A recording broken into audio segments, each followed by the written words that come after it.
जिगर दोषी जी, इस बात को कई स्तरों पर कई दफा 19 से लेकर 24 तक दोहराया जा चुका है कि इस नागरिकता संशोधन कानून का भारत के किसी भी नागरिक की नागरिकता को प्रभावित करने से कोई लेना देना नहीं। जो भारत का नागरिक है उसकी नागरिकता ये कानून किसी भी रूप में प्रभावित नहीं कर सकती। इसका वास्ता बहुत सीमित संदर्भों में 3 देशों से अल्प आने वाले धार्मिक आधार पर प्रताड़ित अल्पसंख्यकों को नागरिकता देने से है। फिर कोई कह रहा जी कागज दिखाने पड़ेंगे, कोई कह रहा जी मुसलमान के खिलाफ है, कोई कह रहा जी दलित के खिलाफ है, कोई कह रहा जी आदिवासी के खिलाफ है। समझ नहीं आ रहा मसला। दोषी जी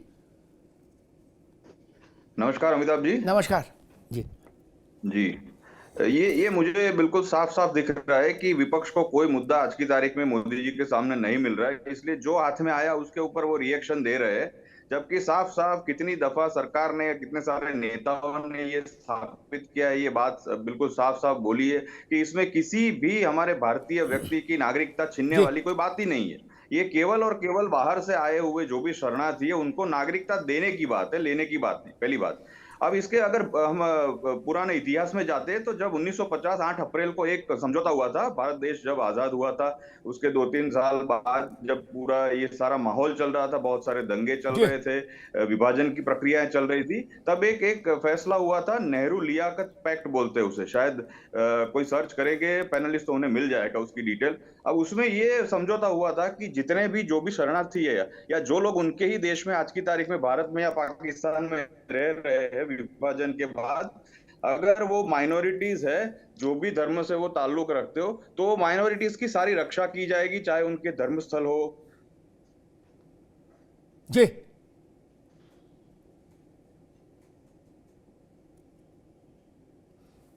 जिगर दोषी जी, लग रहा कुछ तकनीकी दिक्कत है। आजम खान साहब, आपके पास आता हूं। आपकी पार्टी की ओर से जो प्रतिक्रिया आई वो दो तरह की है। एक, अखिलेश जी ने लाइन सेट की कि भाई दूसरे देशों से क्यों ला रहे हो गरीबों को, हमारे देश के लोग तो बाहर जा रहे हैं नौकरी करने। ये नौकरी से जुड़ा कानून नहीं है कि नौकरी के लिए कौन अंदर जा रहा कौन बाहर जा रहा, ये उसका कानून नहीं है, उसके नियम कायदे अलग हैं। इसकी जड़ें इतिहास में हैं।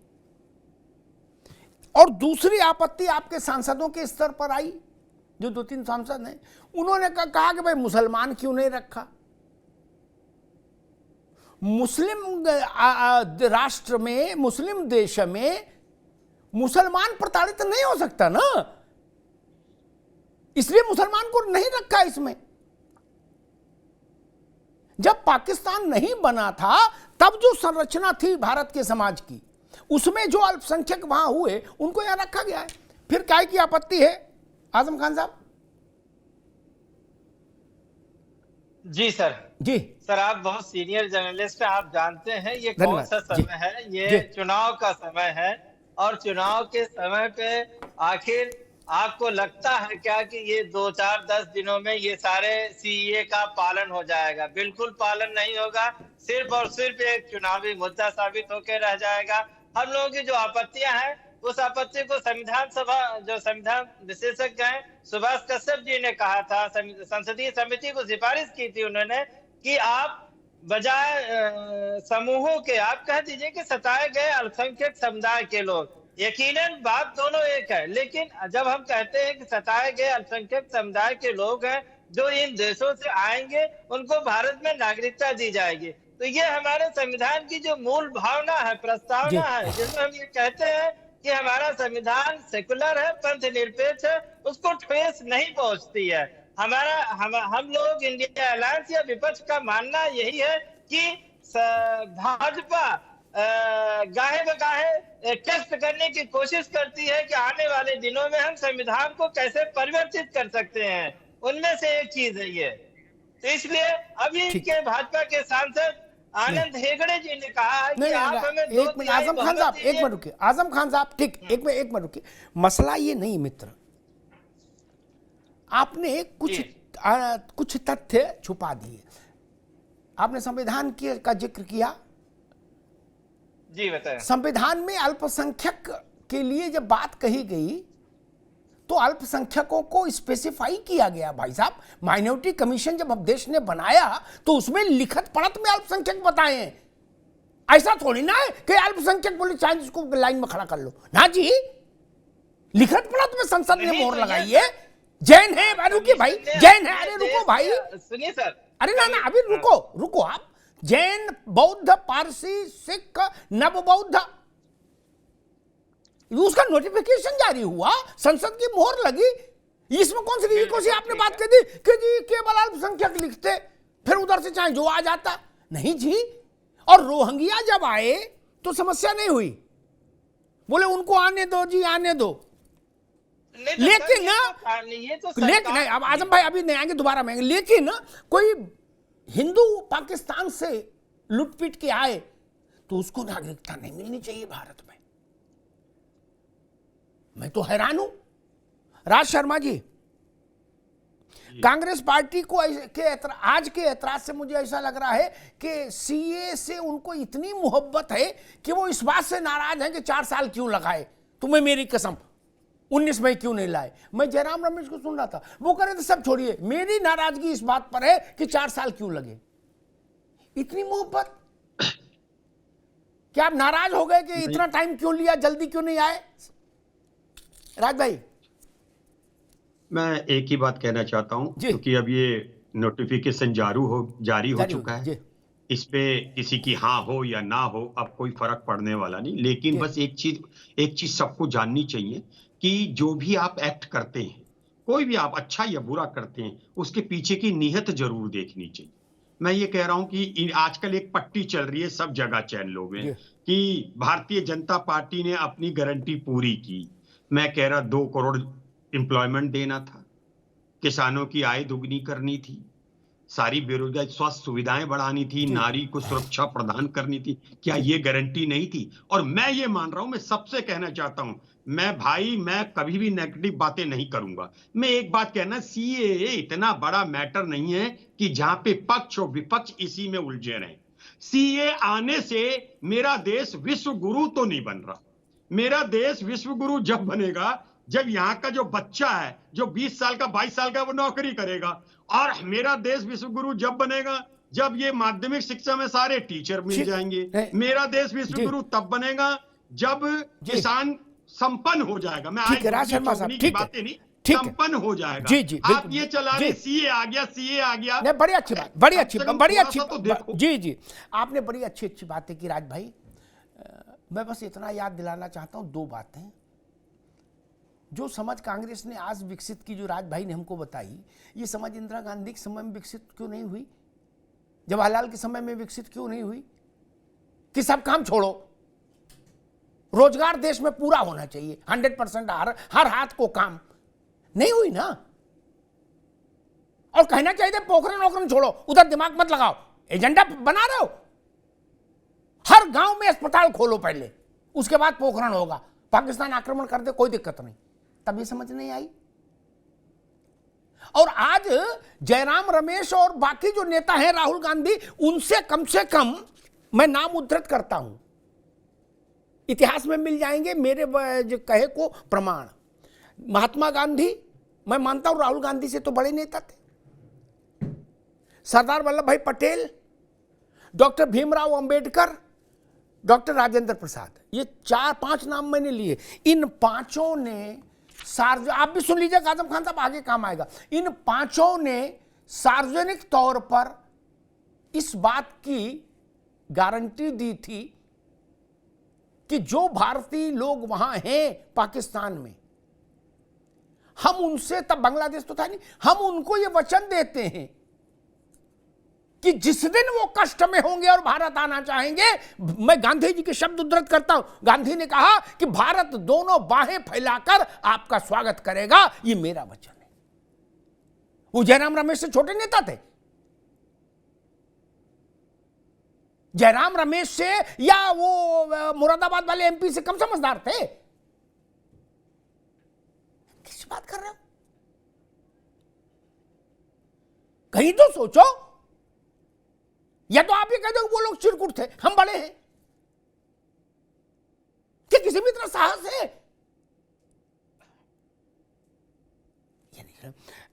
राघवेंद्र जी, सारी भाई योगी आदित्यनाथ ने कहा कि ये मानवता का फैसला है, तो अखिलेश जी ने कहा कि भाई पहले यहाँ के सब लोगों को नौकरी क्यों नहीं मिली, यहाँ वाले उधर बाहर जा रहे हो, आप बाहर से अंदर ला रहे हो, ये क्या तरीका है? उनकी आपत्ति ये, और उनके सांसद की आपत्ति ये कि भाई इसमें मुसलमान क्यों नहीं जोड़ा, राघवेंद्र जी। और कांग्रेस ये कह रही है कि सब छोड़ो, ये बताओ 4 साल क्यों रुके? इसका मतलब मुझे लग रहा है कांग्रेस अब ये चाह रही है कि जैसे कॉमन सिविल कोड वगैरह आपको अगर लाना है तो कल परसों ले आइए, नहीं तो फिर आप लेट लाओगे तो फिर वो कहेंगे भाई इतना क्यों लेट लाए। अभी चुनाव की घोषणा में मुझे ख्याल से 2-4 दिन है, तो जो कुछ एजेंडा पूरा करना वो कर आगे छोड़िए, तो कांग्रेस सहमत रहेगी। राघवेंद्र जी। अमिताभ जी देखिए, ये सब वो बातें कर रहे हैं, चाहे समाजवादी पार्टी हो या कांग्रेस हो या देश के अन्य राजनीतिक दल हो, किसी न किसी रूप में या तो राज्य में सरकार में साझेदार रहे हैं या केंद्र में साझेदार रहे हैं या उनकी सरकारें रही हैं।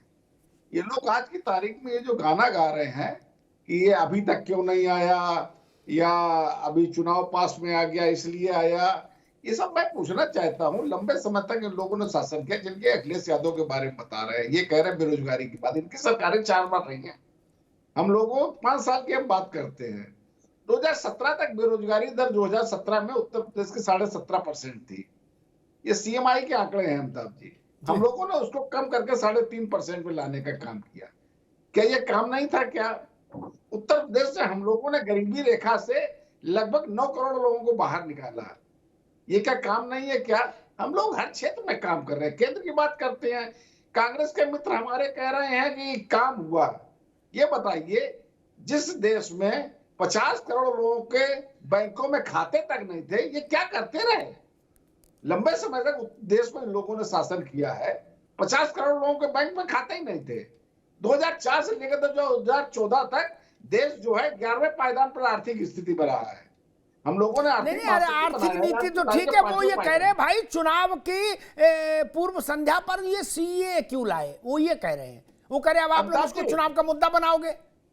अमिताभ जी एक शब्द बता दें, एक देसी कहावत है, मटके में ऊंट तलाशने का प्रयास ये कर रहे हैं। अब आज की तारीख में ये लोग सब हाशिए पर खड़े हैं। अब ये क्या कह सकते हैं? वो देश में तो चुनाव होते ही रहते हैं, कहीं ना कहीं नगर निगम के चुनाव होते हैं, जिला पंचायत के चुनाव होते हैं, लोकसभा के चुनाव होते हैं, विधानसभा के चुनाव होते हैं, राज्यसभा के चुनाव होते हैं, उपचुनाव होते रहते हैं। ऐसा कौन सा भैया समय है जब चुनाव नहीं होते हैं? जी ये लोग इस प्रकार का गाना गाते हैं। ठीक ठीक राज शर्मा, राज भाई एक छोटा सा बात आ गई एक चुनाव को लेकर, फिर मैं जिगर दोषी के पास जाऊंगा, फिर आजम भाई के पास आऊंगा कि जो एक देश एक चुनाव के लिए जो कमेटी बनी वो और लॉ कमीशन पैरेलल काम कर रहे हैं। और मेरी अपनी सूचना ये है कि अगर सब कुछ ठीक रहा, आजम भाई आप भी सुन लीजिए, आपके लिए भी महत्वपूर्ण है, तो 2029 में यानी नेक्स्ट पार्लियामेंट इलेक्शन के समय देश के अधिकांश राज्यों में और लोकसभा में एक साथ चुनाव होगा क्या? तो आपकी ये शिकायत खत्म हो जाएगी कि चुनाव के लिए एक ही बार चुनाव होगा, बाकी 5 साल देश फ्री रहेगा फैसले लेने के लिए। ये तो अच्छी बात है ना। फिर ये कहने को तो नहीं होगा भाई त्रिपुरा में चुनाव था, आपने ऐसा क्यों किया, फिर नागालैंड में चुनाव था। एक ही बार में गंगा नहाओ और फिर 5 साल काम करो। राज भाई मैं एक बात कहना चाहता हूँ, अभी राघवेंद्र जी एक बात कह रहे हैं कि 9 करोड़ लोग हमने यूपी में गरीबी रेखा से ऊपर लाए। पेपर में छपता है, चैनलों में चलता है, 25 करोड़ परिवार गरीबी रेखा से ऊपर आया। प्रधानमंत्री जी क्यों कहते हैं कि अगले 5 साल तक 80 बीच में क्यों बोल रहे हैं? राघवेंद्र उनकी आवाज अभी उनकी बात आ जाए, फिर आप पक्ष के प्रवक्ता पहले उनकी आवाज भूल जाते हैं हमेशा। आपकी ये आदत है, आप पक्ष के प्रवक्ता, ये जानिए ना जी, बोलने भी नहीं दोगे। नहीं बोलो भाई, आप मेरे मंच पर बिल्कुल आजादी जी। आपने 25 करोड़ परिवार को गरीबी रेखा से ऊपर लाए, इस हिसाब से तो जो अनाज मुफ्त में दिया जा रहा है और मैं कह रहा हूं वो हक है, ये बुरा नहीं है, तो वो तो 55 करोड़ परिवार होना चाहिए ना। प्रधानमंत्री जी क्यों कह देते हैं कि अगले 5 साल तक 80 करोड़ को देंगे हम?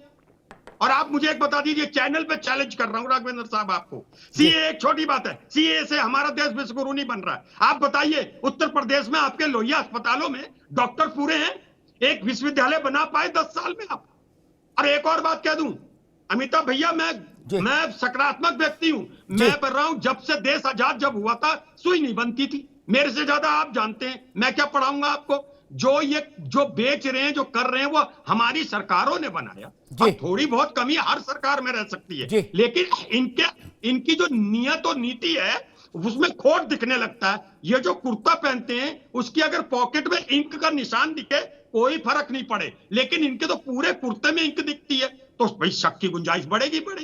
तो ये देखिए, एक बात आपने बोली, मैं उस पर कभी नहीं, मैं आपकी बात को कभी, क्योंकि आप बहुत सीनियर है, पोखरण और सीएए में कोई इत्तेफाक नहीं है, कोई बराबर चीज नहीं है। इस सीएए से मेरा देश विश्वगुरु नहीं बन रहा, अब बन गया ठीक है, मैं तो कहता हूं सारी पार्टियों को ऐसी चर्चा ही खत्म कर दो।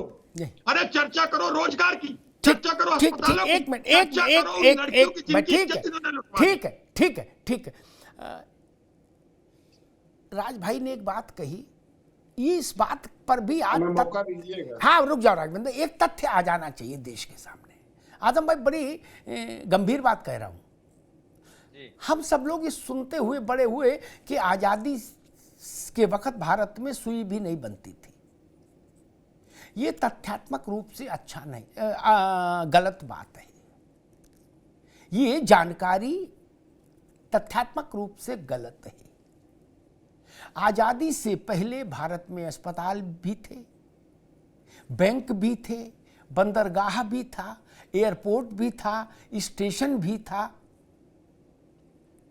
यूनिवर्सिटीज भी थी, कॉलेजेस भी थे। इसलिए ये प्रचार मत करिए, भारत के आत्मसम्मान को ठेस पहुंचाने वाला प्रचार है। ऐसा नहीं भाई, ऐसा मत कहिए। हाँ, बाद में हमारी सरकार आ गई, आजाद हो गया और तेजी से काम हुआ, ये बोलिए। ऐसा तो नहीं कि अस्पताल नहीं थे, और अस्पताल था तो ऑपरेशन भी होता था, तो डॉक्टर भी था।